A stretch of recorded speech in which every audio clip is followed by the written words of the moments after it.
Have you ever gotten that creepy feeling that you're being watched online? Well, today, we're pulling back the curtain on the invisible signals we all send out before we make a big purchase, like buying a car. We're going to explore the hidden data that reveals your next move, sometimes even before you know it yourself.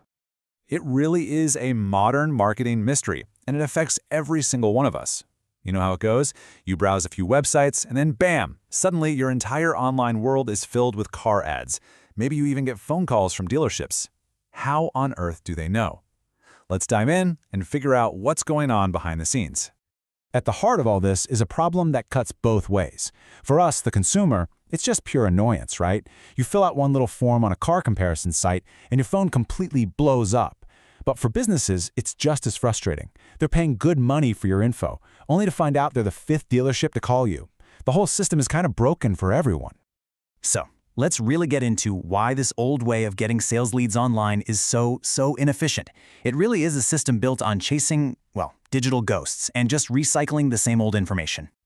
Okay, here's the real problem. When you put your info into a major site like AutoTrader or Cars.com, you probably think you're just getting a quote. But what's really happening is that your single piece of data, your lead, is being packaged up and sold to a bunch of different competing dealerships. And this quote? It just sums it all up perfectly. The result is what the industry calls lead fatigue. It's this burnout that happens on both sides. You, the consumer, are tired of being hounded, and the business is just struggling to get a word in. It's basically a race to the bottom. This flowchart lays out the whole broken cycle.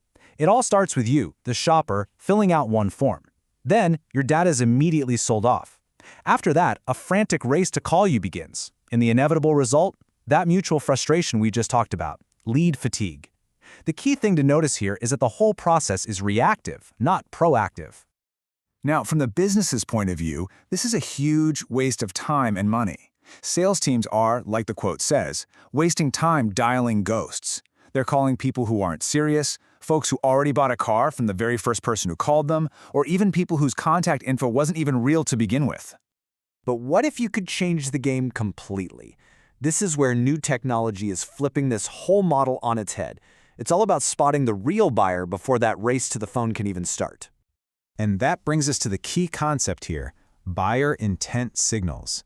Now, this isn't about you explicitly raising your hand and saying, "I'm interested," by filling out a form. No, this is about all the anonymous digital behaviors, the little breadcrumbs you leave all over the internet that show you're shifting from just casually browsing to being a serious buyer.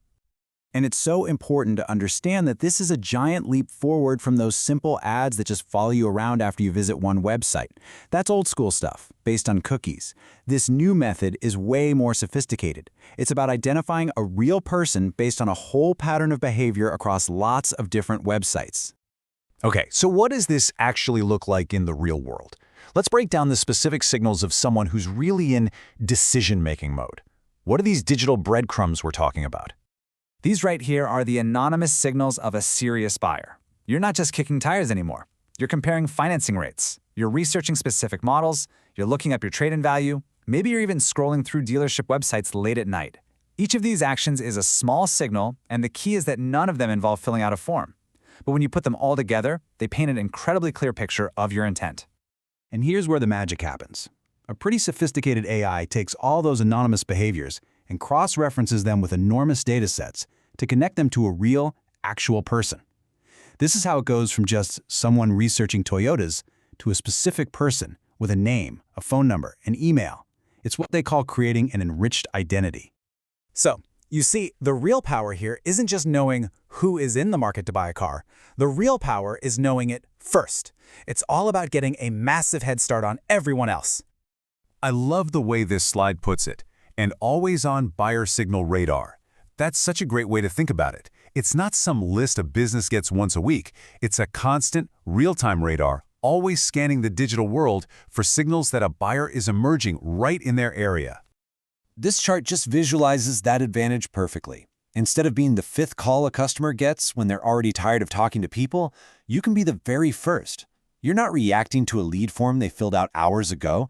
You're proactively reaching out while they're still in that research phase, becoming more of a helpful guide instead of just another salesperson. And for the business, the outcomes are pretty clear, right?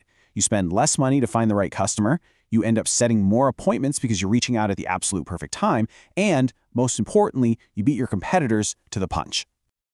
So let's just zoom out for a second, because this isn't only about selling cars.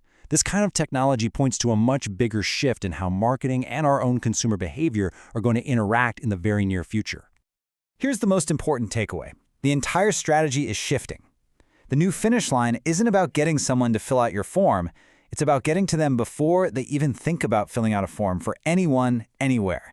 It's about intercepting the intent itself. And this leaves us with a really fascinating and maybe a little unsettling final question. As this predictive AI gets better and better, making our lives more convenient, who is really in the driver's seat of our own purchasing journey? Is it us, the consumer, or is it the algorithm that knows what we want, maybe even before we do? Definitely something to think about.